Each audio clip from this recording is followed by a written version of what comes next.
ঝরার বেরামে আছি আব্বা। এই জন্য শরীরে শক্তি নাই, চোখের থেকে ঘুম সরে না, চাপা ভাঙ্গা যায়, মাজায় জোর নাই। ডাক্তার কয় ভিটামিনের অভাব। বাবা আমি বিয়োগের ঘর থেকে মুক্তি চাই, এটা কি করে সম্ভব? শুধু স্বামী স্ত্রীর মিলনে নয়, শরীরের ঘামের সাথেও রতি বের হয় বাবা। সত্য কথা। যে গরমের সময় আমরা ঘামছি না, এই ঘামের সাথে বের হয়, ঘুমের ঘরে বের হয়, হ্যাঁ, প্রস্রাব পায়খানার সাথেও বের হয়। আপনি আমাকে সব ধরনের ওষুধ দিবেন, সব ধরনের ওষুধ দিতে হবে বাবা। যদি বলেন শুধু গুরু নামের মধ্যে থাকো, এই জায়গাও ভেজাল আছে, এনেও ভেজাল আছে। আমার বাবা যখন আমার মায়ের সাথে মিলনে আছে এমত অবস্থায়, সে যদি তার গুরুকে স্মরণ করে, গুরু বর্জক যদি সামনে আসে, শরীরে তো কাম শক্তিই থাকবে না। দয়াল গুরু যদি কারো সামনে আসে, হৃদয়টা কোমল হয়ে যায়, আহারে আমার দ্বারা আমার মুর্শিদের ভজন হয় নাই, আমি কত বড় পাপী, কত বড় নরা কীট। তাহলে ওই জায়গায় বাবার শরীরে যদি কাম শক্তি না থাকে, মার অবস্থা কি? খুব অবস্থা খারাপ। হ্যাঁ, এই জন্যে শুধু গুরু বর্জক ধরলেও লাভ হইব না, অন্য কোনো বিষয় আদি হয়তো বা আছে, আমার জানা নাই, হয়তো বা এটা আমার গুরু আমাকে বলে দেবে। গুরু শিষ্য পালা প্রথম আসরে দয়াল গুরুর কাছে যে চাওয়া ছিল, দয়াল একটুও কম দেয় নাই। গুরুর দয়াল নাই রে অভাব, দয়া করাটাই দয়াল গুরুর হলো স্বভাব। সুন্দরভাবে মৌখিক প্রশ্নের জবাব কুরআন এবং হাদিসের আলোকে করে প্রশ্নবোধক গানটি, পাশেই উত্তর গান। প্রশ্নবোধক গান লিখেছেন গুরু, উত্তর গান লিখছে তার ভক্ত। বিশাল ব্যাপার না? রামায়ণ পড়ে দেখবেন, প্রভু শ্রীরাম তার অর্ধাঙ্গিনী মা সীতাকে যখন রাবণ হরণ করে নিয়ে লঙ্কায় গিয়েছিল, একটা কার্যও প্রভু শ্রীরাম সফল হতে পারত না যদি ভক্ত হনুমান সাথে না থাকতো। প্রত্যেকটা পদক্ষেপেই হনুমান। এজন্য ভক্তের জায়গাটা গুরুর কাছে সবসময় অন্যরকমই হয়। যদি কেউ তার গোলামি দ্বারা, দাসত্ব দ্বারা গুরুকে জয় করতে পারে, তা না হলে হবে না। তো আমার কাছে একটি প্রশ্ন দয়াল গুরুজি করেছেন, মুরিদ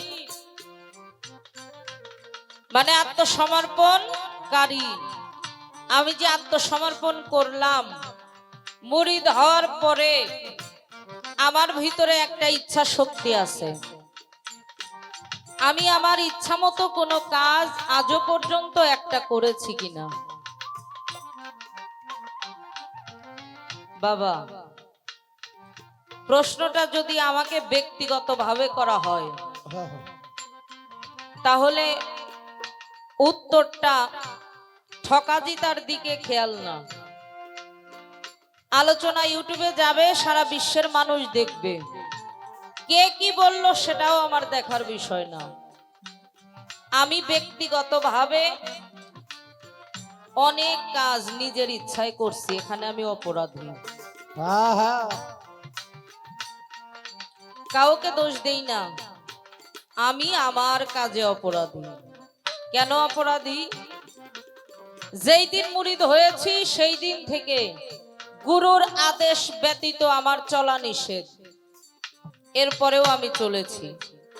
গুরুর আদেশ ব্যতীত কোনো কার্য করা নিষেধ আমি করেছি, এখানে আমি অপরাধী বাবা, এটা আমার ব্যক্তিগত মতামত। আর কেউ যদি দীনবন্ধুকে সর্বে সর্বা ভাবে আমি মুরিদ হলাম, আমার মুর্শিদ আমার কাছে সর্বশ্রেষ্ঠ, আমার মুর্শিদের চাইতে সুন্দর আমার চোখে দ্বিতীয় কোনো মানুষ নাই। আমার মুর্শিদকে পাইলে আমি রাসূলকে পাবো, আমার মুর্শিদকে পাইলে আমি আল্লাহকেও পাবো। এই ভাবধারা নিয়ে যারা চলে তারা গুরু বাক্য ছাড়া এক কদমও সামনে অগ্রসর হয় না, আর তারাই সফল হয় জীবনে, তারা সফল হয়। আমি পারি নাই, কিন্তু দয়া করে আপনারা করবেন, যারা দরবারের গোলাম আছেন, যে যার মুর্শিদের আদেশ নির্দেশ মেনে চলবেন, ভালো হবে, কখনো মন্দ হবে না। আর যদি মন্দ এসে সামনে দাঁড়ায়, ওটা দয়ালি ভালো বুঝবে। দয়াল বলছে, যৌবন আছে যার, যুদ্ধে যাওয়ার বয়স তার। এখন বুঝো মুরিদ কোন সময় হতে হবে। আসলেই তাই বাবা,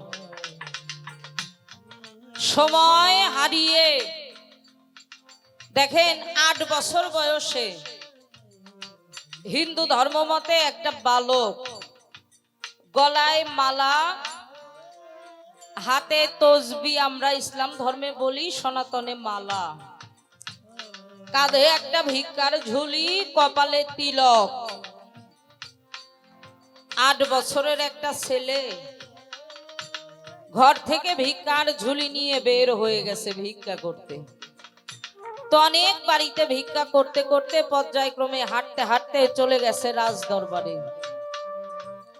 রানী সেটা উপর থেকে লক্ষ্য করেছে, এত ছোট মানুষ, এখন তোর ভিক্ষার বয়স না। রানী নিজে স্বয়ং নিচে নেমে এসে ছেলেটাকে জিজ্ঞাসা করেছিল, বাবা এই বয়সে তুমি ভিক্ষা করো কেন? তোমার বাবা মা নাই? তুমি পেটের আহার জোগাড়ের জন্য ভিক্ষা করতে আসছো?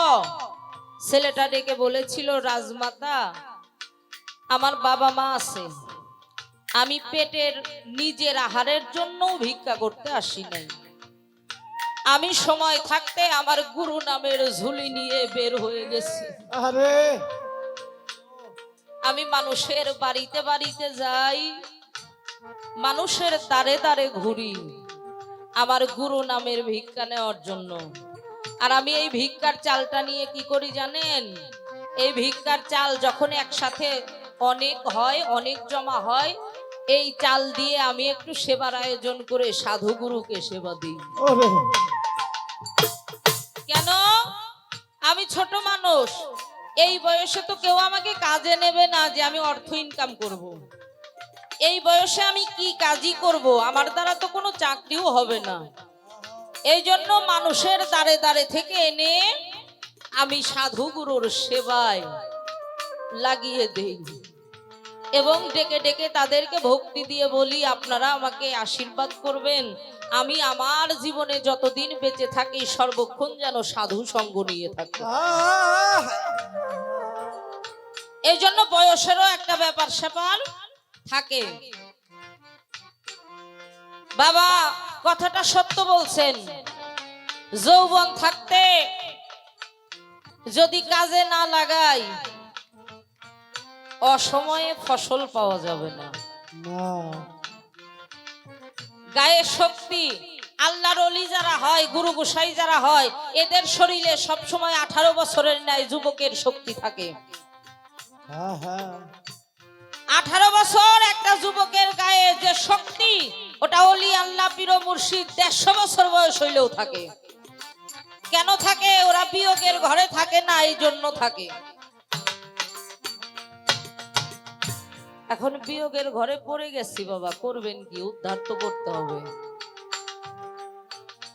আমি শুনেছি গুরু দরবারে হারানো ধন ফিরে পাওয়া যায়। আমি যাহা হারিয়েছি আমার দয়াল আমাকে তাহা দিতে সক্ষম। এই জন্য আমার দয়ালের কাছ থেকে আমি আশা করছি এই আসরেও যত চাওয়া পাওয়া থাকবে সুন্দরভাবে আমার দয়াল গুরুজি আমাকে বুঝদান করবেন। আস্তে আমার আব্বার একটা কথা খুব ভালো লাগছে, বাগরা এসে বউ পাইছি। আচ্ছা এটা আবার কে বলে? শুনেন, আমার বাউল কইতো, কয় পেট ভালো না আলো চালির দোষ, আহ, তাই না?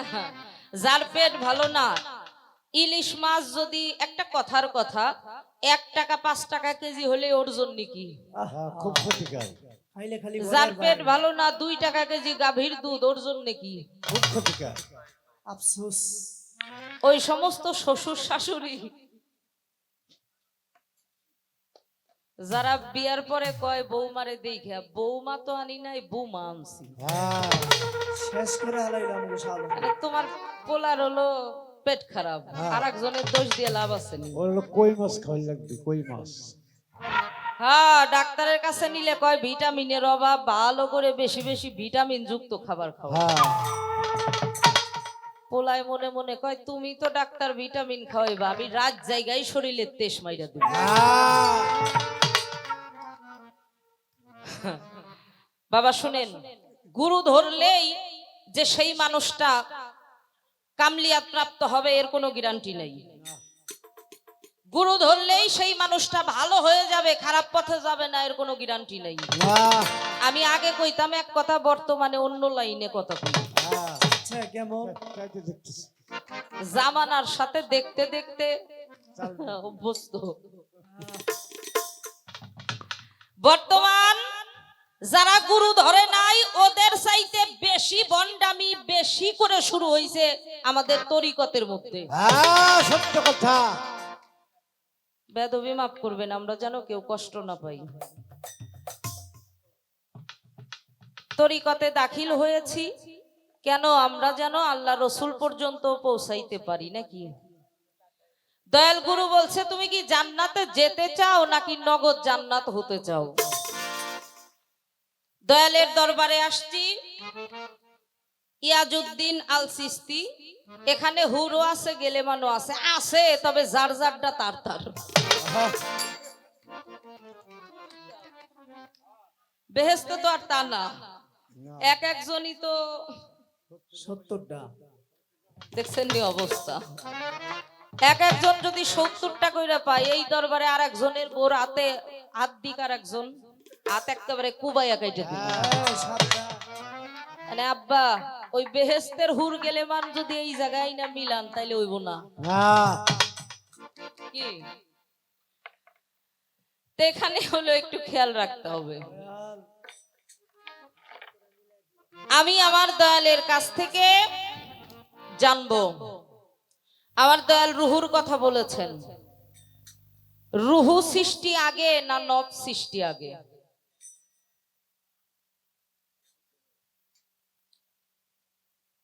বাবা আসতেন? আচ্ছা, আমাদের ঝিটকা শরীফের হযরত গওহর শাহ তার একটি গানের মধ্যে আসছে, রুহু আগে না নফস আগে পয়দা করিয়াছেন সাই, আগে রুহু নফসের খবর জানতে চাই। চাই। নফসের কি বা কায়া হয়, মানে নফসের কোনো কায়া আছে কিনা, যদি থাকে বিষয়টা আমরা একটু জানবো। পাশাপাশি নফস বানাইলো কোন অভাবে পয়রা বানাইলো, এনে ঠেকাটা ছিল কি আল্লাহর নফস বানানোর? হ্যাঁ, এই নফস বানানোর কারণে কত ক্ষতি যে হচ্ছে এটা আমরা কিন্তু ভালোই বুঝতেছি না বাবা? আগে যাও একটু কম বুঝতাম, নেটের জামানা আসার পরে নেট খুললেই অহরহ অহরহ হ্যাঁ, এগুলো মানুষ কেন করে? নফসের তাড়নাই তো করে। তাহলে এই নফসটা আল্লাহ যদি না বানাইতো, আল্লাহর কি এমন সমস্যা হইতো? হ্যাঁ, এই গানের কথাগুলো আমি আপনার কাছ থেকে জানবো। কয় আমার মা খুব চালাক, প্রশ্ন কইরা বইসা রইছে। আরে বাবা, আপনাকে তো সব সময় পাই না। না, না, পাওয়া যায় না সিরিয়াল। হ্যাঁ? আর কার কাছে কি আছে কম বেশি তো একটু জানি, যেহেতু 20 বছরের পরিচয়। হ্যাঁ, একটা দুইটা দিন না তো বাবা। আপনার যিনি উস্তাদ এবং গুরু, অত্যন্ত একজন বিচক্ষণ সাধক শিল্পী ছিলেন, আমি শ্রদ্ধা ভরে স্মরণ করছি, ভক্তি জানাই আজিজ সরকার দাদু ভাইকে। অসংখ্য গান দাদু ভাইয়ের সাথে করেছি। আর দাদু ভাই নিজেই তার মুখ দিয়ে প্রকাশ করে গিয়েছেন। শুধু দাদু কেন, আমার গোসাই আমার বাউলও নিজে প্রকাশ করে গেছে। মানিকগঞ্জ জেলার মধ্যে হেলাল সরকার ও এমন একজন গুরু প্রেমিক ভক্ত যে গুরু ভিন্ন অন্য কিছুই ভাবে না, দেখে না, যার শয়নে স্বপনে নিশি জাগরণে তার দয়াল মুর্শিদ আজিজ সরকার। যে মানুষটা কুরআন হাদিস তালিম তাসওয়াব স্টেজে এমন কোন গান এমন কোন আলাপ আলোচনা করে না যেটা পাতলামি। তো তার কাছ থেকে ভালো কিছু যদি আমি একটু পাইতে চাই তাহলে তো একটু প্রশ্ন বাবা বেশি করতেই হবে। আপনি বেজার হইেন না, না না দিয়া যায় একদম বেজার হইেন না। হ্যাঁ, গুরু তিনি আমাকে অন্ধকার থেকে আলোতে নিয়ে যাবেন। আমি আছি অন্ধকার কূপের মধ্যে, হাবুডুবু খাচ্ছি, একবার ভাসি একবার ডুবি। এই জায়গা থেকে তো আপনি আমাকে বাঁচাতে পারেন বুঝেন না। সুমন দাদা, আমার গোসার তো অনেক গান শুনছেন আপনারা, আপনার দয়ালের দরবারেও গিয়েছে অনেকবার। তো বাবার সাথে জিতেন সাধুর গান ছিল কালুখালীতে। বাহ হ্যাঁ, পালা তো গুরু শিষ্যই ছিল। তো বাবা গুরু পাঠ, ওই জিতেন সাধু হলো শিষ্য পাঠ। হিন্দু মানুষ ছিল, মুরব্বী একটা গায়ক ছিল। তো বাবা চিনেন? হ্যাঁ, বাহ, খুব ভালো। তাই কামতত্ত্ব নিয়ে আলাপ আলোচনা করছে, পরে স্টেজে উইটা ডাবের এক গল্প শোনাইছে। কয় গাছ থেকে ডাব পাইরা হাতে আইনা ধারালো দা দিয়ে ছাটাই করে যখন ছিদ্র করা হয় প্রথম পানিটুকু বের হয়েই যায়। হ্যাঁ, পরের টুক থাকে কিন্তু আসল টুক কিন্তু জায়গা বাবা। কত পিসাব্য খেলাফত পাওয়ার পরেও, ভক্তবৃন্দ হওয়ার পরেও, নাতিপুতি হওয়ার পরেও হুলাহা নয়। আর আমাকে হইলে সমস্যা কি? আমরা তো ঝরার বেরামে আছি আব্বা। এই জন্য শরীরে শক্তি নাই, চোখের থেকে ঘুম সরে না, চাপা ভাঙ্গা যায়, মাজায় জোর নাই। ডাক্তার কয় ভিটামিনের অভাব। বাবা, আমি বিয়োগের ঘর থেকে মুক্তি চাই। এটা কি করে সম্ভব? শুধু স্বামী স্ত্রীর মিলনে নয়, শরীরের ঘামের সাথেও রতি বের হয় বাবা। সত্য কথা। যে গরমের সময় আমরা ঘামছি না, এই ঘামের সাথে বের হয়, ঘুমের ঘরে বের হয়, হ্যাঁ, প্রস্রাব পায়খানার সাথেও বের হয়। আপনি আমাকে সব ধরনের ওষুধ দিবেন,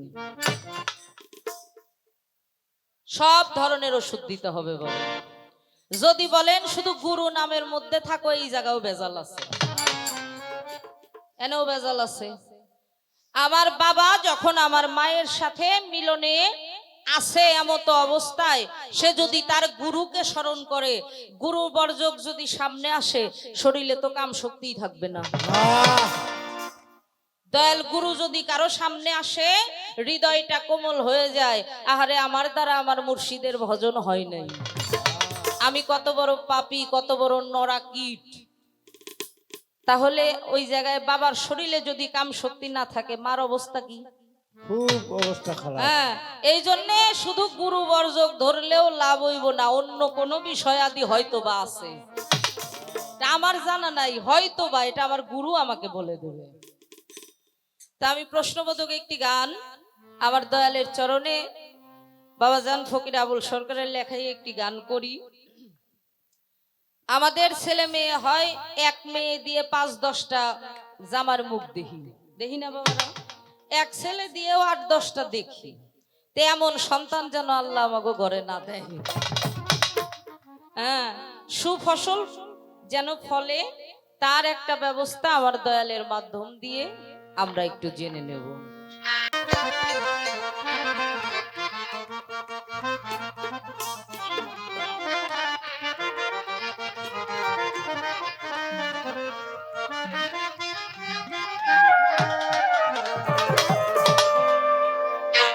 এই যে দেহ জমি করতে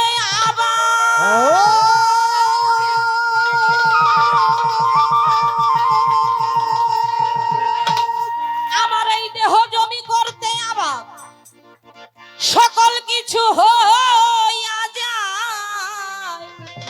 বরবাদ। আরে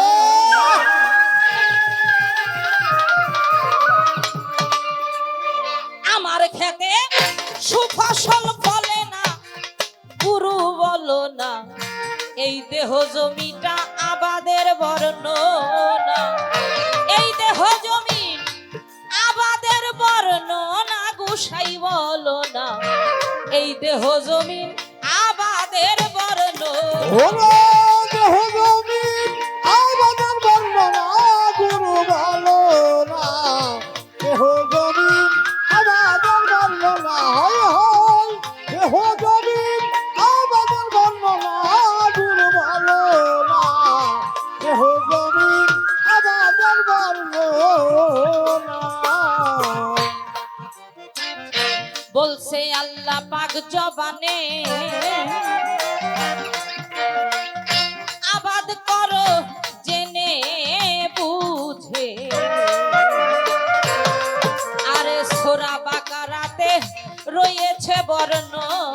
ভালো ভালো রে পাকার রে আছে, ভালো ভালো রে পাকার আছে বলছোলা। বলছে আল্লাহ পাক জবানে, দরদ রে আবাদ করো জেনে বুঝে। সূরা বাকারাতে রয়েছে ঘোষণা। ভালো ভালো রে রাতে রয়েছে ঘোষণা, পাগল মনা রে, ওই ঘরেতে রয়েছে ঘোষণা। এবার পুরুষ নিশার জমিনারি,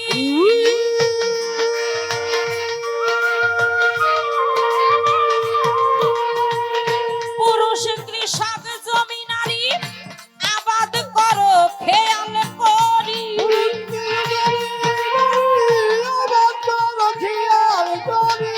পুরুষ কৃষক জমিনারি আবাদ করো খেয়াল রে করি।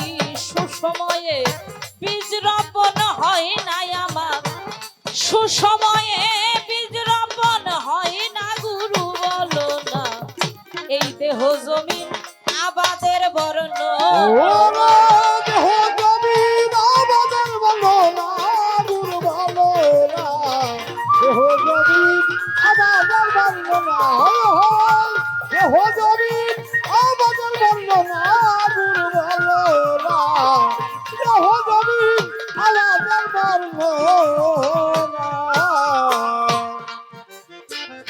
কোন সময় বীজ করব রোপণ, জানাও দয়াল তার বিবরণ। বেলাল বাবা বীজের যতন আমি তো জানি না। নিজের যত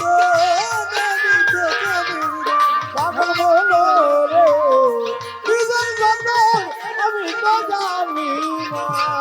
কোন সময় বীজ করব রোপণ, আরে দয়াল রে জানাও তার বিবরণ। বীজের যতন আমি তো জানি না। নিজের যত আমি তো জানি না। আমার দয়াল, নিজের যত আমি তো জানি না। কোন বীজে কোন ফসল ফলে,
বছর আবাদ করে যে ফসল আনিলাম ঘরে, সেই ফসলে বছর তো ঘুরে না। পাগল হলো রে সেই ফসলে বছর তো ঘুরে না। আমার দয়াল সেই ফসলে বছর তো ঘুরে না। সারা বছর আবাদ করে যে ফসল আনলাম ঘরে, সেই ফসলে বছর তো ঘুরে না। পাগল হলো রে সেই ফসলে বছর তো ঘুরে না। পাগল হলো রে সেই ফসলে বছর তো ঘুরে না। ওরে ফকির আবুলেরই বীজ ভালো,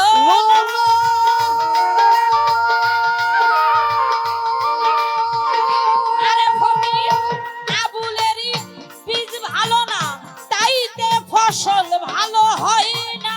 আগুনের বীজ ভালো না, তাই তো ফসল ভালো হয় না।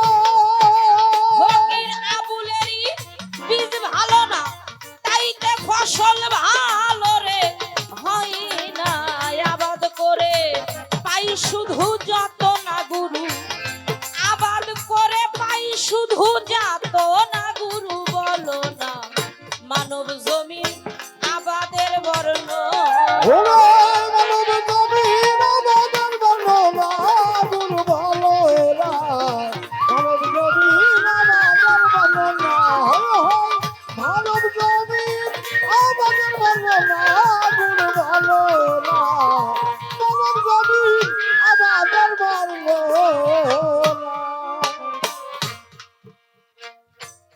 বর্তমান সময়ে অনেক সন্তান পেলে হয় বৃদ্ধাশ্রমে রেখে আসে, আর না হয় পৃথক করে দেয়, আর না হয় বাড়ি থেকেই বের করে দেয়। বাবা, এইগুলো কি জন্ম দেওয়ার দোষে নাকি কর্মের জন্য? 5-6 দিন আগে নেটে দেখলাম মুখে দাড়ি, মাথায় টুপি, পাঞ্জাবি পরা লোকটাকে দেখে মনে হয় উনি অত্যন্ত একজন ধার্মিক এরকম দেখতে, উপরের সাজ পোশাক দেখে যেটা মনে হয়। কি করছে, নিজের মাকে, বৃদ্ধ মাকে 2টা হাত আর 2টা পা পিছন দিক দিয়ে বাঁধছে। ছোট একটা ট্রলির মতো গাড়ি, ওতে উঠাইয়া উপর দিয়ে বিভিন্ন কয়েক ক্যাথা কাপড়, যাতে হাত পা বাঁধা এটা মানুষের চোখে না পড়ে। হ্যাঁ, ভিক্ষা করতেছে, আমার মা অসুস্থ, মার চিকিৎসা করতে হবে, আপনারা একটু যদি সাহায্য করেন। এই যে বিষয়াদি বাবা, এটা কেন? এটা কি আমার দোষে নাকি ভাগ্যের দোষে? বিষয়টা কি, এই কথাটাও একটু জানবো। আসছি গুরু দরবারে।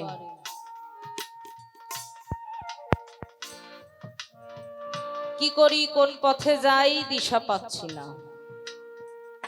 কারণ হলো পথ হারা পথিক আমি। একদিকে নজর দিলে আর একদিক অন্ধকার হয়ে যায়। আরে আমার জীবনে বাবা আমাকে প্রথম যে গানটা শিখিয়েছিল, একেবারে প্রথম, গেলাম মলাম সুবনি খেলাম, আমার তবু লজ্জা হয় না, আমার এ জ্বালা তো সয় না। ওরে এইভাবে আসলাম একা, এসে হয়ে গেলাম দোকা, সেই রসে হয়ে ভেকা, পেয়ে সাধের একটা ময়না। জনম ভরে পুষলাম তারে, দিয়ে কত শাড়ি আর গয়না, একটু স্বার্থের হানি হলে সেও আর ফিরে চায় না। আরে আমি আগে বুঝতাম না। বাবা যখন প্রথম আমাকে এই গানটা নিজের হাতেই লিখে দিল। বাবাকে বললাম, বাবা আমি তো এ গানের অর্থও বুঝি না, এত কঠিন কথা, কিছু গান যেগুলো ভাষা বুঝি, বিচ্ছেদ টিচ্ছেদ, নতুন পোলাপান মানুষ, আমারে একটু শিখান। বলছিল, বাবা এই গানটা তোমার জন্য দরকার, তুমি পাতলা গান কেন শিখবে? এই গানের কথাগুলো এখন বুঝি, আগে বুঝি নাই। ওরে স্বার্থের হানি হলে ফিরে চায় না, কামে কামত্ব হয়ে সন্তান সন্ততি পেয়ে আপন ধন পরকে দিয়ে তবু তার মন পাই না। এটাই চলছে না বাবা? আসছি দুনিয়াতে একা, বড় হলাম, বাবা মা দিল বিয়ে, খাট পালঙ্ক শাড়ি গয়না, একের পর এক চাহিদা, একটু স্বার্থে হানি পড়লে আর খামুনাবাদ। বর্তমান সময়ে কামে কামত্ব হয়ে সন্তান সন্ততি পেয়ে, আহারে একটা বাবা সেই ভোরবেলায় বের হয়, আবার বাড়িতে আসতে আসতে অনেক সময় রাত 10টা 11টাও বাজে, সন্ধ্যায়ও আসে, সারাদিন পরিশ্রম করে, সর্বস্ব দিয়ে সন্তানকে ভালোবাসে। আমার সন্তানের কোনো চাহিদা যেন অপূর্ণ না থাকে, কষ্ট পাবে। এরপরেও আমাদের মতো কিছু সন্তান এক সময় বলে ফেলি, তুমি কি করছো আমার জন্য জীবনে? বলি না, মানুষটা বেঁচে থাকতেও মরে যায়। এই জন্য এই জ্বালা সয় না বাবা। যার লাগিয়া ভবে আইলাম, তার এই যদি পাইলাম না, আসা যাওয়া কি যন্ত্রণা, জানলে ভবে আর আইতাম না। মাখাল ফল দেখিতে ভালো, উপরে লাল তার ভিতরে কালো, আগে জানতাম না। না জানিয়া মাখাল খাইয়া বিষের জ্বালায় প্রাণ বাঁচে না। আমার উদ্দেশ্য কি? আমি কেন দুনিয়াতে আসছি, আমার মালিক আমাকে কেন পাঠিয়েছে, সেই উদ্দেশ্যটা পূরণ করতে পারতেছি কিনা। আমি কে? কে আমি? নাম আমার মৌসুমী, ওস্তাদ গুরু অসীম বাউল, এই জন্য মৌসুমী বাউল, এটা তো নাম, কিন্তু আসলেই আমি কে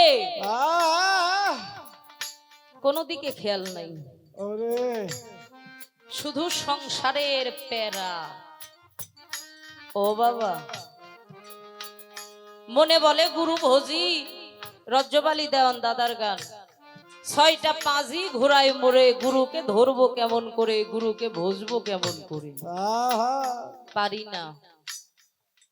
তবে তারা সার্থক, 2 দেহ কিন্তু সম্পূর্ণ মন একটা, স্থির একটা, যে পরামর্শ যে সিদ্ধান্তই নেয় একের ঘরে থাকে। সরকার বলছে বিয়ে করলে বউ পাওয়া যায়, নিগুর সাথী মেলে না, যারা পেয়েছেন শ্রদ্ধা জানাই, তাদের গুরু ভজন সংসার জীবনে হয়। তবে আমি পারি নাই, একটার পর একটা জানি এটা দয়ালের পরীক্ষা, কিন্তু পাশ হওয়া সম্ভব না। অনেক বড় কঠিন পরীক্ষা, একটার পর একটা বাবা। ফরিদপুরের আসাদ বয়াতি গান লিখেছে, গুরুর সাথে করবি যদি ভালোবাসা, এই দেহ বাসাটা লস। শ্যামলা কচি প্রিয়া, আমার শ্যামলা কচি প্রিয়া, আমার দয়াল গুরুর চাইতে মহাপবিত্র আমার কাছে অন্য কেউ আছে বাবা? তাহলে পবিত্রকে পবিত্র জায়গায় রাখতে হবে না? দেহটা আমার পবিত্র রাখতে পারি নাই, দেহটা অপবিত্র, পবিত্র মানুষটাকে ধরে রাখবো কি করে? ভাবুক কবি, প্রেমিক কবি বিজয় সরকার বলেছেন, আমার এও জনম বিফলে গেল, এই দেহটা আমার গুরু সেবায় না লাগিল, এই দুঃখ কি যাবে মরিলে? মানব রাত্রি আস্তে আস্তে আস্তে আস্তে গভীর হইতেছে।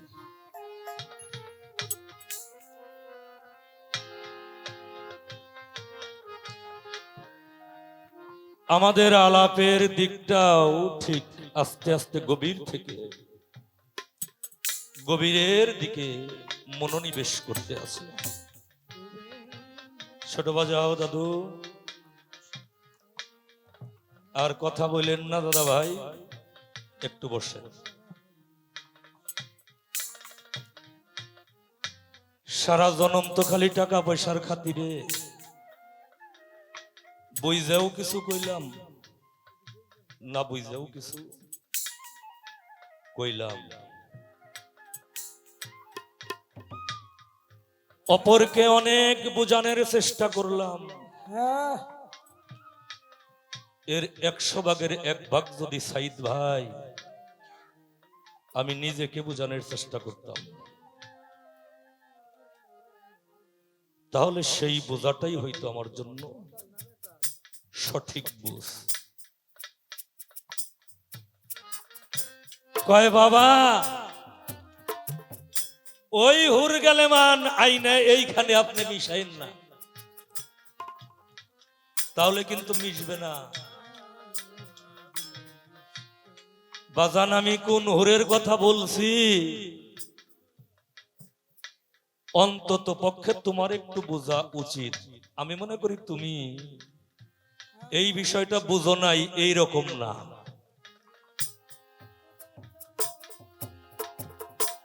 ভাবুক কবি, সাধক কবি, সুফি কবি, দার্শনিক কবি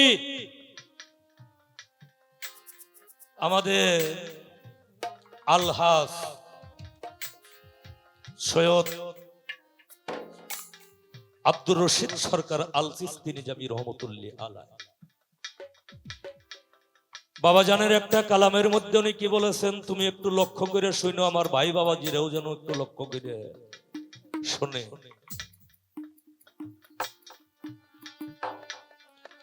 সাধকের মূর্তি ধরিয়া যখন রুহের সুরত প্রকাশ পায়, তারেই বলে জান্নাতের হুর, তারে সাধলেই পাওয়া যায়। নিজ দেহ যার আলোকিত হয়, হুর রূপে সে প্রকাশ পাইয়া ভক্তের মন যোগায়। তার ক্রিয়াকর্ম সবকিছুতেই রহিম রূপে প্রকাশ পায়। গুরু মূর্তি, গুরুর ওই ভাব আছে যার হৃদয়ে অঙ্কিত, সেই হয়েছে মানুষ প্রধান প্রায় নগদ বেহেশতে। তার চোখে দেখছে রুহের ছবি, চোখে দেখছে রুহের ছবি, নফসতে লইছে আশ্রয়। তারাই বলে জান্নাতের হুর, তারা সাধলে পাওয়া যায়। যেই সাধকের ক্রিয়াকর্মে নিগুড় ভাবের হয় উদয়, সাধক আব্দুর রশিদ সরকার লয় আছে তার চরণে আশ্রয়। সে হল মোর বৈরাবরী, আমার প্রাণতুল্য মৌলা বাবা। তারই বলে জান্নাতের হুর, সাধলে পাওয়া যায়। মিশবো না এমন কথা তো আমি জীবনে কইনে রে বাবা, যেটা মিশবো না এই কথা তো আমি কইনে। আর যেইটা জানি না ওইটাও আমি কইনে। এবার আসলো আর এক কথা,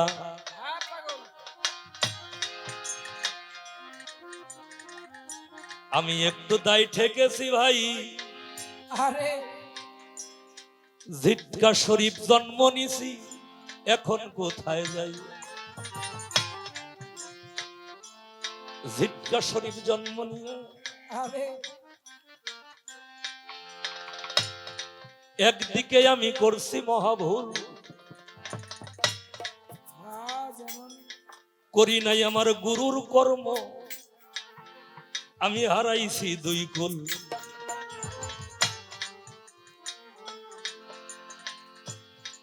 রুহু আগে না নফস আগে, জানিবারে চাই কি বাবা। হযরত গওহার শাহ আল সিস্তিনি জামি রহমাতুল্লাহি আলাইহি ওনার একটা কালামের মধ্যে প্রকাশ করছে। তাই প্রশ্নটা তুইলে ধরছে, কও হেলাল সরকার, রুহ আগে না নফস আগে আমার জানিবার দরকার। আমি ধীরে ধীরেই বলবো কথা, ধীরে ধীরে বলবো কথা, আমি ধীরে ধীরেই বলবো কথা, ধীরে ধীরে বলবো কথা। শুনবেন সকল জ্ঞানী শ্রোতা, ধীরে ধীরেই বলবো কথা। ওরে শুনবেন সকল জ্ঞানী শ্রোতা, ধীরে ধীরে বলবো কথা। প্রশ্নটা উনি লিখছেন, জবাবটা উনি লিখছেন, এর জন্য বাইসে গেছে। প্রশ্নটা যেহেতু লেখে জবাবটাও লিখছে, এর কারণে আমি বাইসে গেছি। আরো বাসি হইল সংগ্রহ করা ছিল, হ্যাঁ তা না হইলে কিন্তু মরণ দশা। হ্যাঁ, গানটা আমি সুরে বলবো না, আমি গানটা তোমাকে বুঝাই। আগে রুহু নফসের খবর জানো ভাই, হ্যাঁ নফস আগে রুহু পরে বানাইলো মালিক সাই। একটু পেঁচ বাজে না, একটু বেজালের মতো লাগে না? রুহু হইল অবিনশ্বর, তাহলে নফসটাকে বানাইলো। কয় নফস বানায় তো অনেক ক্ষতি হইছে। হ, তোমার বুদ্ধিতে তো ক্ষতি হইব, তোমার বুদ্ধিতে ক্ষতি হইব না?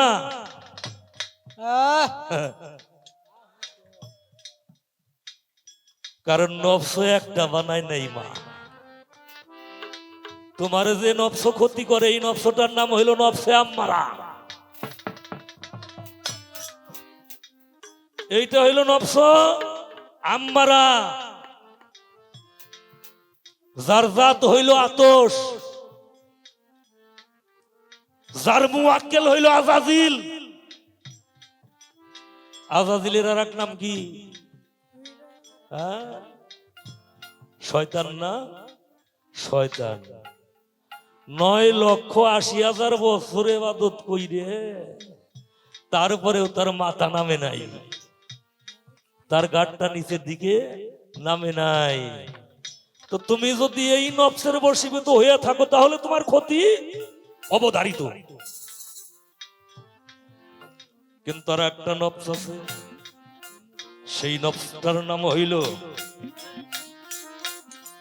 নফসে মুলহেমা। নফসে মুলহেমা, নফসে মুলহেমার তাবেদারি করো। তাবেদারি করলে তোমার সামনে আসবে নফসে লম্মা। নফসে লম্মার তাবেদারি করো। নফসে লম্মার তাবেদারি করলে তোমার সামনে আসবে নফস মুতমাইন্না। হ্যাঁ হ্যাঁ নফস মুতমাইন্নাকে আল্লাহ ডেকে ডেকে বলতেছে, হে প্রশান্ত নফস, হে প্রশান্ত নফস, তুমি মানবী জান্নাতে দাখিল হইয়া যাও। এই মানবী জান্নাতে যখন নফস মুতমাইন্না দাখিল হয়, তখন তার রূহের সুরত দর্শন হইয়া যায় তার কাছে। তখন চলে আসে নফস রহমানিয়া, নফসে রহমানিয়া, যিনি চিরঞ্জীবী, চির সত্য, যার কোনো লয় নাই, যার কোনো ক্ষয় নাই। তাই বানাইল নফস আগে রুহ পরে, বানাইল মালিক সাই। নফস হইল ইনি, কথাগুলো লক্ষ্য করেন একটু, ছোট বাজাও। নফস হইল ইনি, রুহ নাম ধরে উনি। নফস হইল ইনি, রুহ নাম ধরে উনি।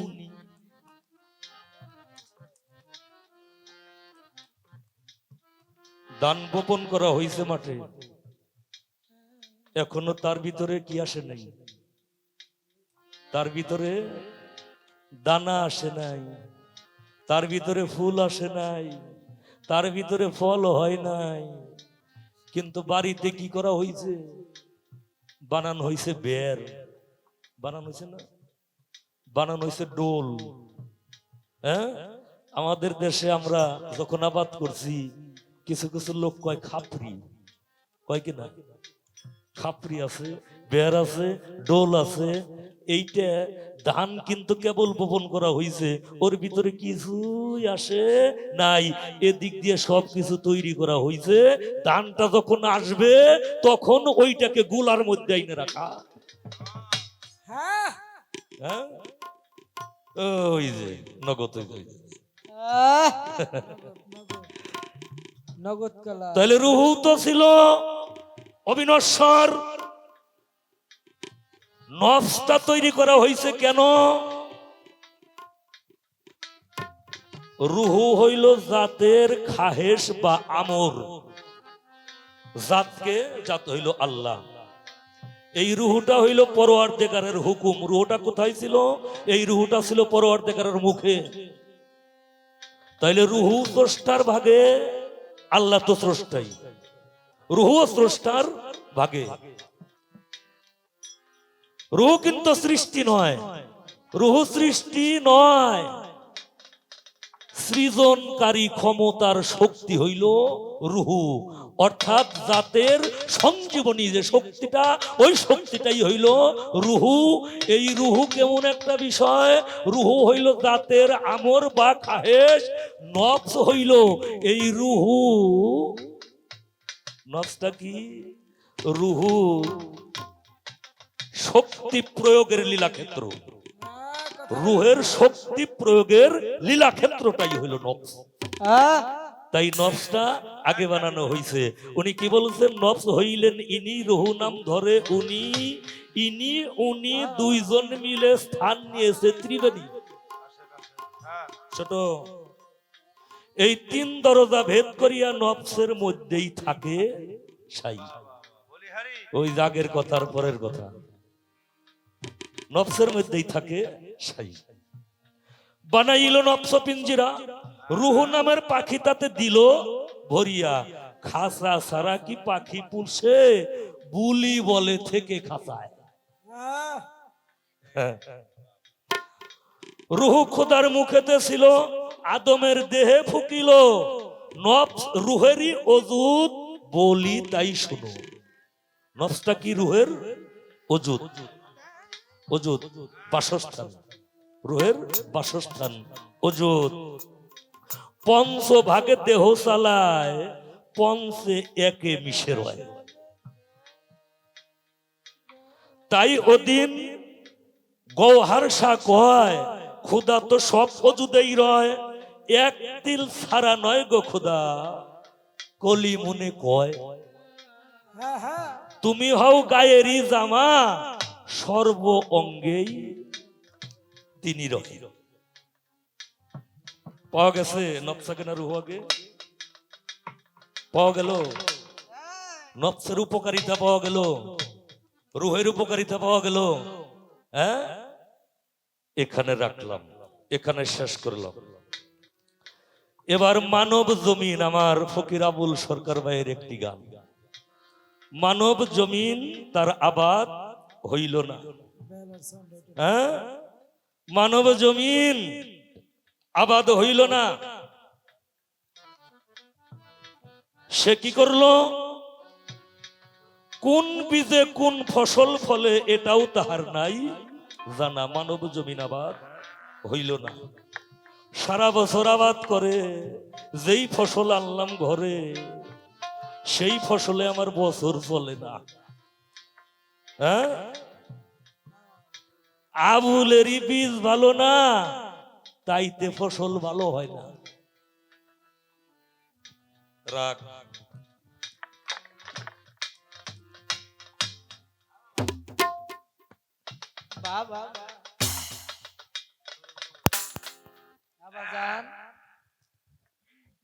সারা বছর যে বীজ বুনছাও, তাতে কি ফসল হইছে?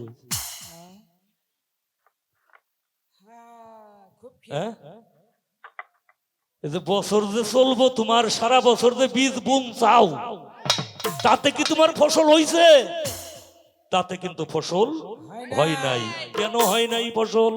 ওই যে বলছে সূরা বাকারার মধ্যে আল্লাহ বলছে নারী হইল জমি স্বরূপ, পুরুষ হইল কৃষক স্বরূপ। সেই জমিতে কি করতে হবে? তোমরা উত্তম সময়, উত্তম ক্ষণ, উত্তম জোয়ার, উত্তম যোগ বুঝিয়া উহাতে তোমাদের ভবিষ্যতের জন্য উত্তম ফসল উৎপাদন, করিয়া থাকো। হ্যাঁ উত্তম ফসল উৎপাদন করে রয়েছে। এই রাখেন, মুরব্বি। গুরুর দরবারে যাই, গুরুর হাতে হাত দিয়ে আমরা বিরাট মস্তান হয়ে যাই। হ্যাঁ, বিরাট মস্তান হয়ে যাই। কয় আমি আগে যে লাইনে কথা কইতাম না, কইতাম, এখন সেই লাইনে কথা কই না। ওই লাইনে কথা কইও না, ওই লাইনে কথা কই আর চলবো না, ওই লাইনে কথা কই আর চলবো না। অন্ধবিশ্বাস এইটা সে আর চলবে না। এখন যুগটা আধুনিক যুগ, বিজ্ঞানের যুগ। নগদ কিছু দিয়েই কুল পাওয়া যায় না। দেহের বিশ্বাস না। হ্যাঁ, উত্তম ফসল উৎপাদন করতে হবে জমির মধ্যে। জমিকে, জমি হইল নারী, কৃষককে, কৃষক হইল পুরুষ। আচ্ছা, একজন মা যখন ঋতুবতী হয়, আস্তে রে মা, আস্তে আস্তে আস্তে, মা তোমাকেও কইতেছি, তোমাকেও কইতেছি মা, তোমরা কিন্তু বাসাই বেরো পারো, মার বেরো পারো। হ্যাঁ, বাড়ি এইটাই হোক, যে জায়গায় হোক, হ্যাঁ, বাড়ি যে জায়গায় হোক, আমি আমার বাপেরও ছেড়ে দিন, আমার মায়েরও ছেড়ে দিন।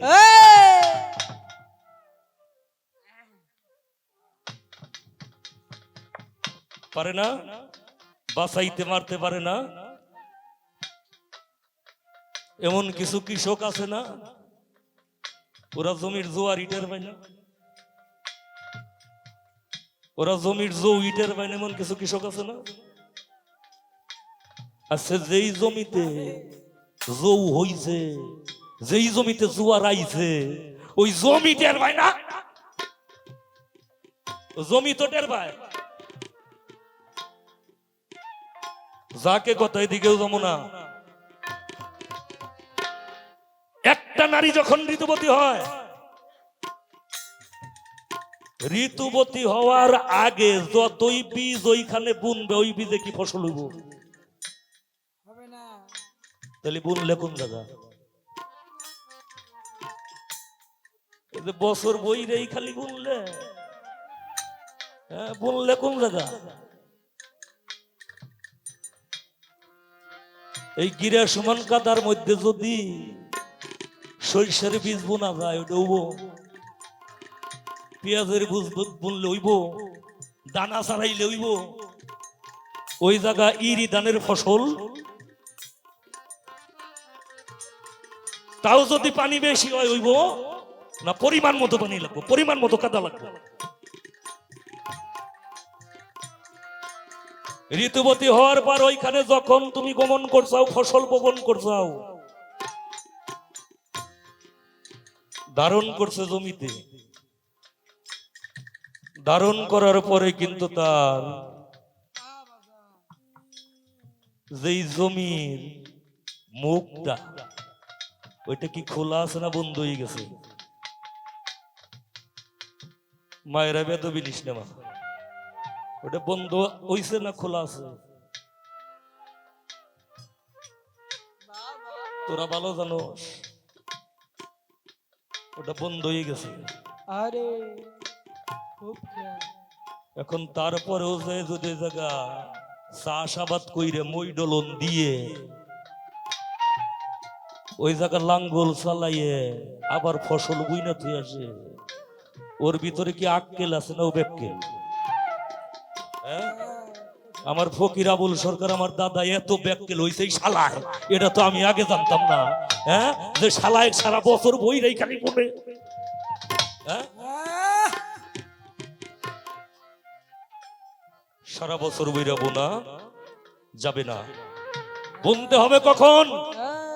9 মাস 10 দিন যখন পরিপূর্ণ হবে তখন ওই ফসলটা পৃথিবীতে আসবে, পৃথিবীতে ডেলিভারি হবে, পৃথিবীতে পদার্পণ করবে। 9 মাস 10 দিন পদার্পণ করার পরেও আবার একটা নিয়ম আছে, 50 দিন পরে যাইতে হবে ওই জমির মধ্যে। কয়দিন পরে কইলাম? 50 দিন। 9 মাস 10 দিন আর হলো 50 দিন, তাতে কয় মাস হয়েছে? একটা কথা কন ছোট, কয় মাস হয়েছে? 11 মাস হয়েছে না? 11 মাস হয়েছে। এই 11 মাস হইলো সিয়াম সাধনা করতে হইব। হ্যাঁ এই 11 মাস রোজা রাখতে হইব। এই 11 মাস পরে আবার যখন ওই জমিতে জৌ হইব, জমিতে জোয়ার আসব, তখন চতুর্দশী যোগ ধইরে, আগেই গেলি হবে না। হ্যাঁ, চতুর্দশী যোগ ধইরে ওই জমির মধ্যে ফসল বপন করলে উত্তম ফসল হবে।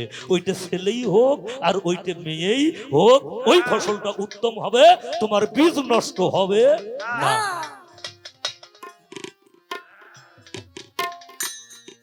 বছর বইরে যাইতে যাইতে জমিরও হাল নাই, হ্যাঁ, বীজেও শেষ, দেহও শেষ, ফসলও নাই। রাখ, একটা গান আগে এই জায়গা শোনাই।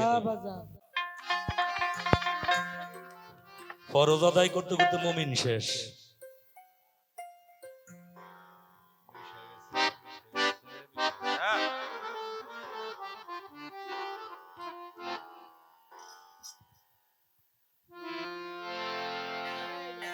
শেষকালে হবে দুর্দশা। যাইতে থাকো, আগে দৌড়াইবে তো, এত চিন্তা করো না, আমি আছি।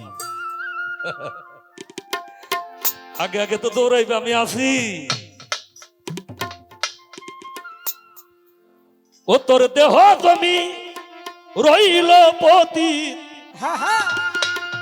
ওরে এই দেহ তুমি রইল পতি,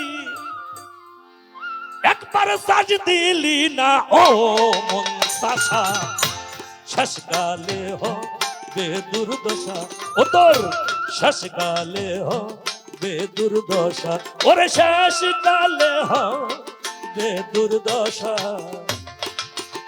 ও তোর দেহ জমি রইল পতি, দেহ জমি রইল পতি, চাষ করলি না ও মন চাষ, শেষকালে হবে দুর্দশা, শেষকালে হবে দুর্দশা, শেষকালে হবে দুর্দশা। 6টি বলদ আছে ঘরে, ঘরে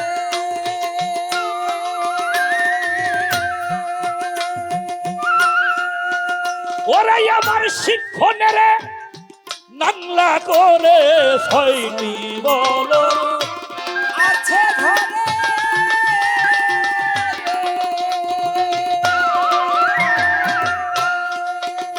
আর আমার শিক্ষণের নাংলা করে।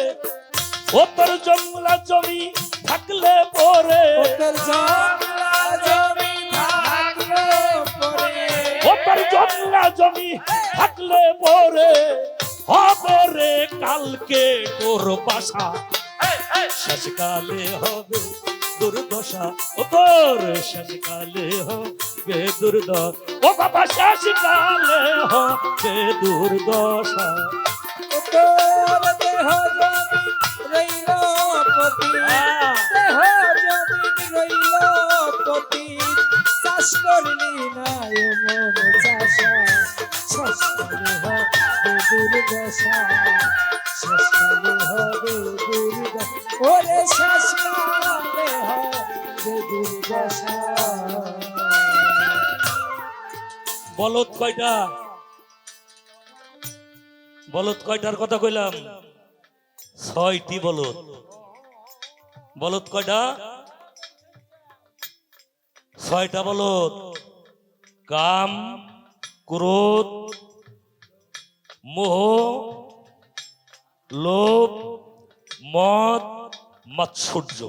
হ্যাঁ হ্যাঁ কটা হয়েছে? 6টা বলদ। 6 বলদে কয় জোড়া হয়? 3 জোড়া না? আগে মানুষ হাল বাইতো না? 3 জোড়া, 4 জোড়া। বাড়িতে বাড়িতে হাইলেও থাকতো, 4টা 5টা করে হেলে থাকতো।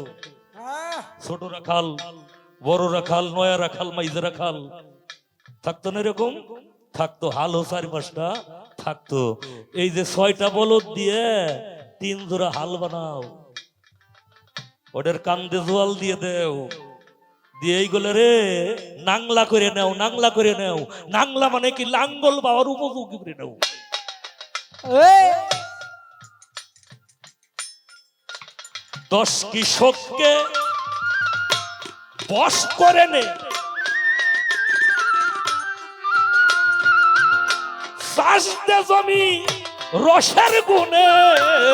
10 কৃষককে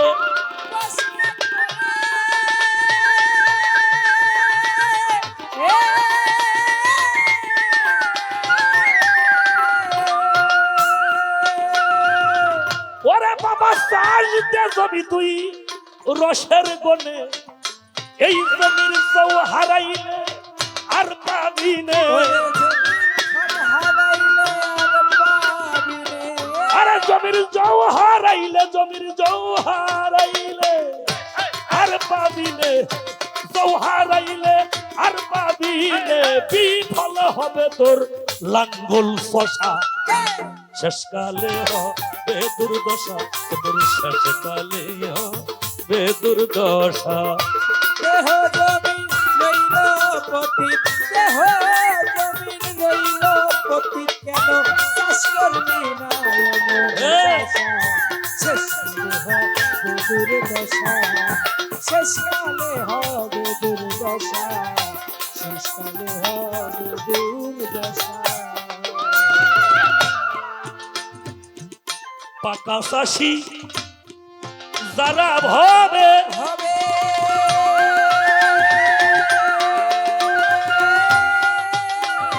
ওরে বাবা তার কাছে চাষ শিখতে হবে। পাকা চাষি যারা ভাবে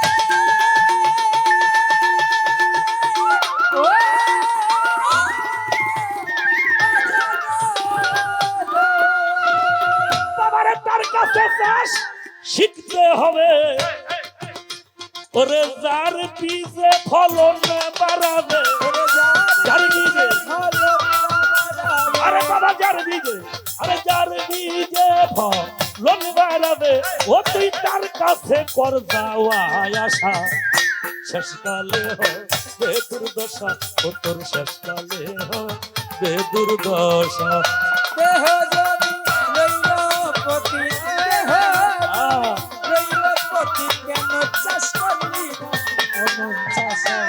শেষকালে হবে দুর্দশা, শেষকালে হবে দুর্দশা, শেষকালে হবে দুর্দশা। ওই গৌর কাজল বীজের গুড়া,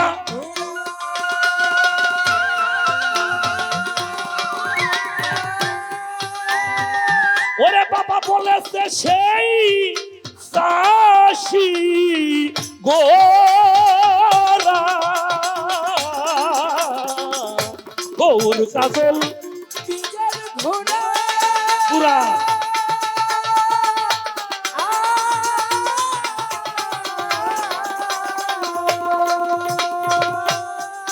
ওরে বাবা বলেছে ওই আমার ইয়াজউদ্দিন খান, আমার নিজামুদ্দিন গুড়া। সাধক অসীম রে তোর কপাল পুরা, তোর কপাল পোড়া।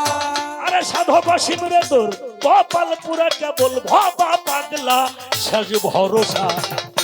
শেষকালে হবে দুর্দশা ও তোর, শেষকালে হবে দুর্দশা। তোর দেহ জমি লইল পতিত, দেহ জমি লইল পতিত, চাষ করলি না এমন চাষা? শেষকালে হবে দুর্দশা, শেষকালে হবে দুর্দশা। ওরে শেষ কালে হবে দুর্দশা। আমার কথাটাই কেউ খারাপ মনে করেন না, একটু বিবেকের কাছে প্রশ্ন করে দেখবেন। এই যে আমার বাবাজি হসপিটালে চাকরি করে, ঠিক না বে ঠিক? নগদ এই কথাটা আমি অনেক মঞ্চেই কই, বাবা তুমি কইবে। এই হসপিটাল আমাকে বাংলাদেশে কিন্তু হিন্দুর সংখ্যায় কোনো একেবারে কম না। এই পরিমাণে হসপিটালে হিন্দু রোগী কয়জন যায়? হ্যাঁ, হিন্দুরা রিক্সা চালায় খায় কয়জনে? কামলা দিয়ে খায় কয়জনে? বেশিরভাগ ব্যবসা করে খায়। হ্যাঁ, ব্যবসা করে খায়। আচ্ছা, হিন্দু গোগরে পোলাপান ল্যাংরা গুজে হয় কিরকম? খুবই কম। একেবারে সীমিত, খুব কম। আমাগো শেহে গোগরে এত হয় কেন? শেখে গোগরে এত হয় কেন? কারণটা কি? জানাশোনা বেশি। হ্যাঁ, আমরা বেশি জানি, আমরা বেশি বুঝি, আমাকে বুদ্ধি বেশি। যদি জিজ্ঞাসা করা হয় অমাবস্যা কবে, হ্যাঁ ফলক বেশি। মা অমাবস্যা কবে রে বাজান? খবর নেই। পূর্ণিমা কবে? খবর নাই। প্রতিপদ কবে? একাদশী কবে? দ্বাদশী কবে? ত্রয়োদশী কবে? চতুর্দশী কবে? হ্যাঁ, মুসলমানরা নাম জানে না, তাই এলো বেশি বেশি। মুসলমান না, মুসলমান যারা তাকে ঢোকালা দিলে এলো সেরা। মুসলমান আলাদা জিনিস। হ্যাঁ, এটা হলো সেরা। এর নামই জানে না, তার কাম করবো কি? এই কারণে এই বিষয়গুলো আমাদের জানার দরকার আছে, প্রয়োজন আছে। ওই যে জাতীয় নক্ষত্র যুগে পাইলে চতুর্দশী,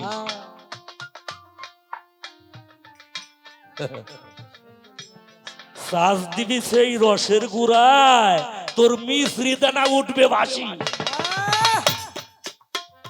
শুন বলি মন গাছি, বার পরিষ্কার করগে এবার, আর যেন ঢুকে না মাসি।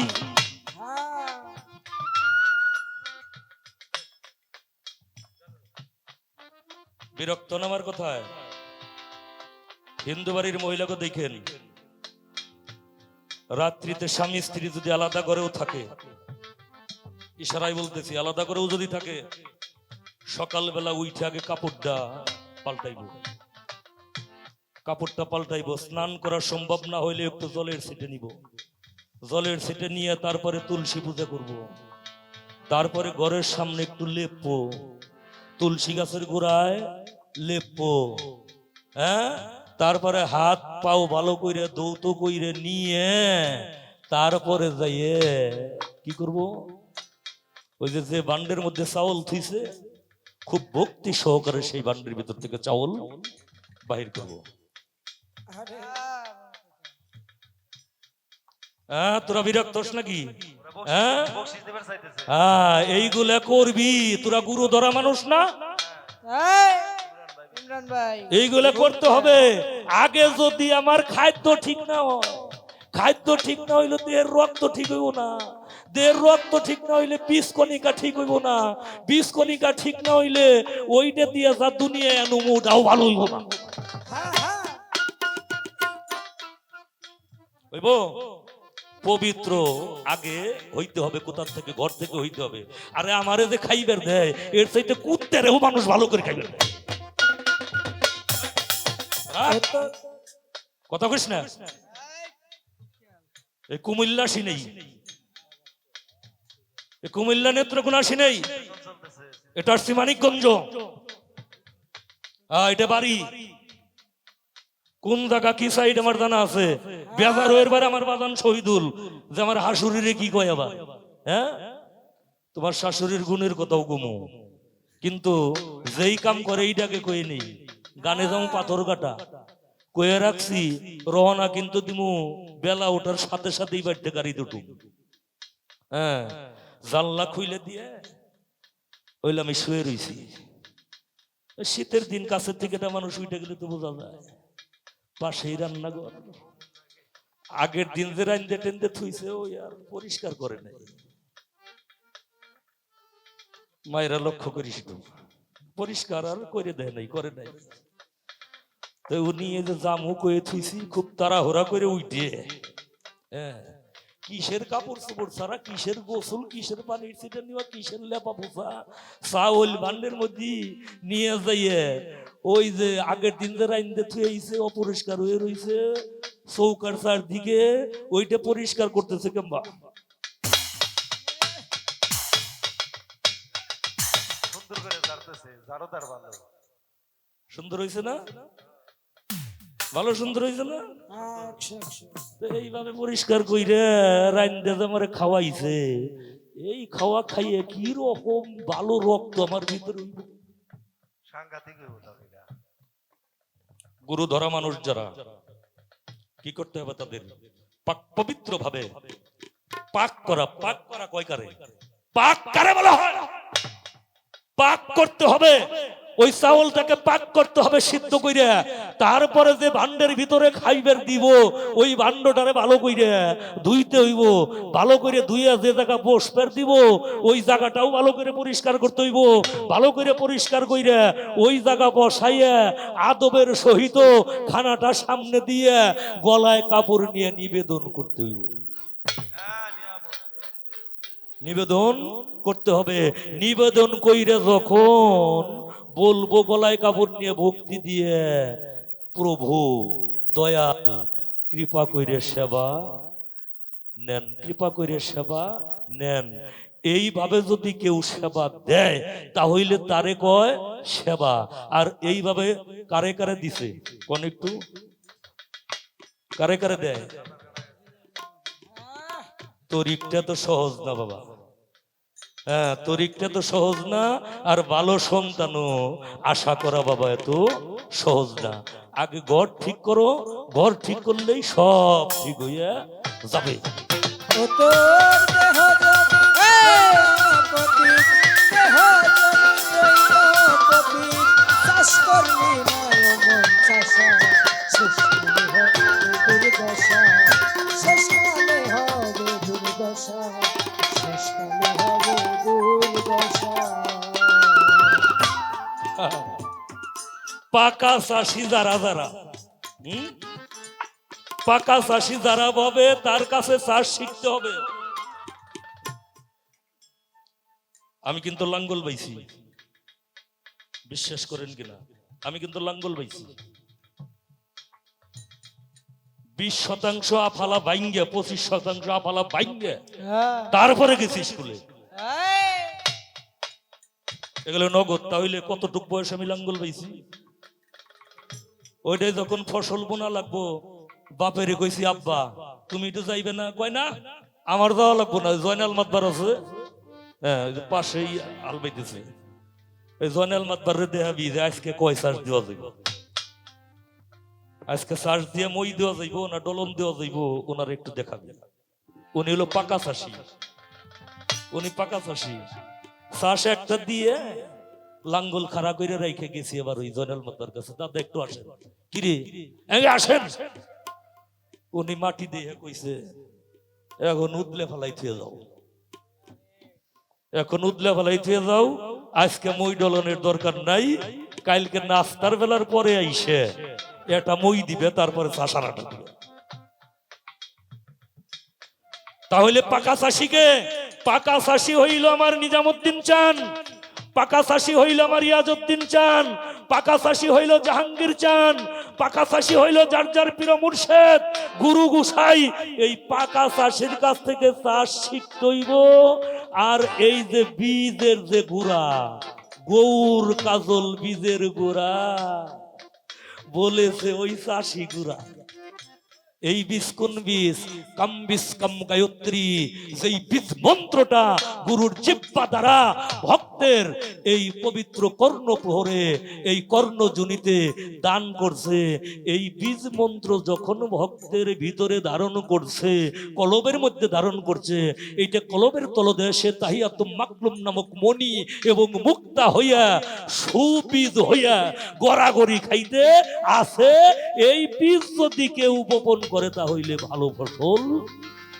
ও তোর দেহ জমিন রইলপতি, দেহ জমিন রইলপতি, চাষ করলি না অমন চাষা, শেষ কালে হবে দুর্দশা, শেষ কালে হবে দুর্দশা, শেষ কালে হবে দুর্দশা। মাকে বাবাকে বৃদ্ধাশ্রমে দেয়, কেন দেয়? দেয় কেন? ও তো মা।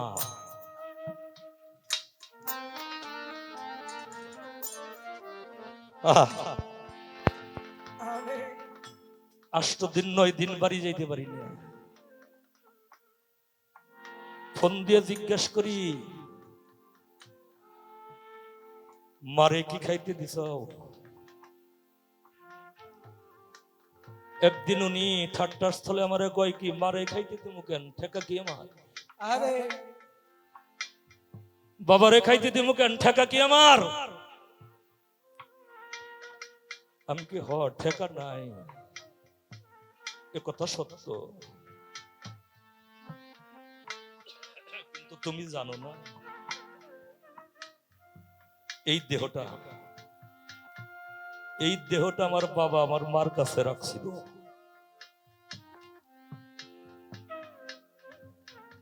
কার কাছে রাখছিল? মার কাছে রাখছিল আমার বাবা। বাবা হইল দাতা, মা হইল গ্রহিতা। মা ইচ্ছা করলে আমাকে নষ্ট করে দিতে পারতো না, আরে পারতো না দাদা, পারতো। 9 মাস 10 দিন কত কষ্ট আমার মা করছে রে আমার নিয়ে। আমি বললাম, দেখো এই দেহটা আমার বাবা দিছে আর আমার মা দিছে,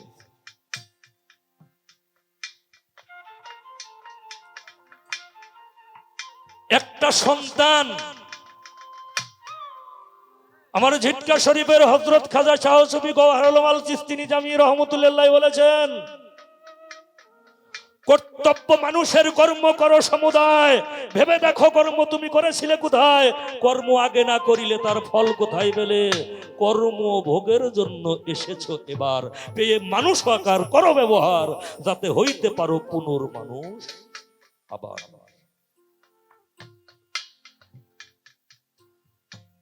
মৌসুমী রে বাবা, আমার একটা জন্ম দিয়ে 3টা জন্মকে বিশ্বাস করতে হবে। আমি ছিলাম তাই তো এসেছি, আমি যেহেতু আছি তাহলে অবশ্যই থাকবো। আছি, ছিলাম, আছি, থাকবো। আরে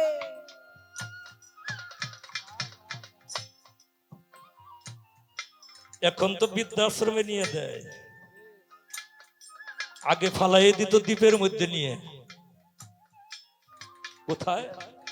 দ্বীপের মধ্যে। বাবাকে দ্বীপের মধ্যে ফেলে দিতে গিয়েছে সন্তান।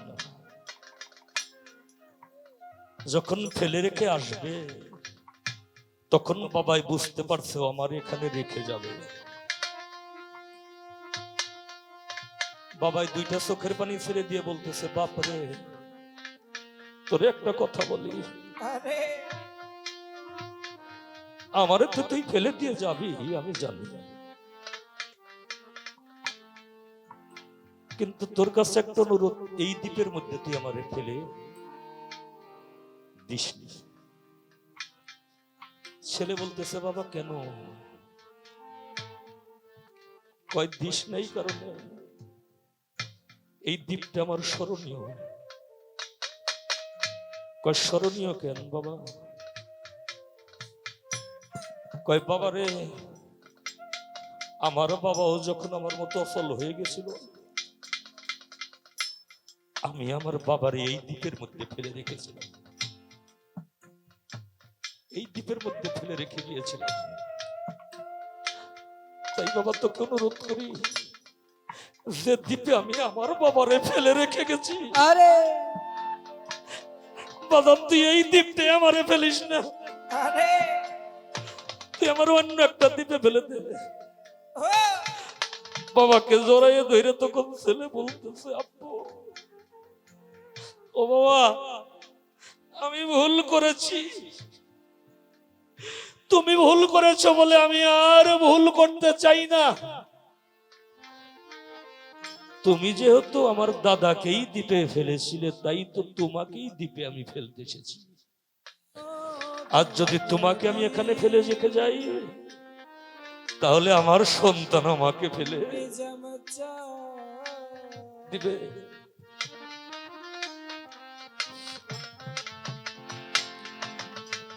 দয়াল রে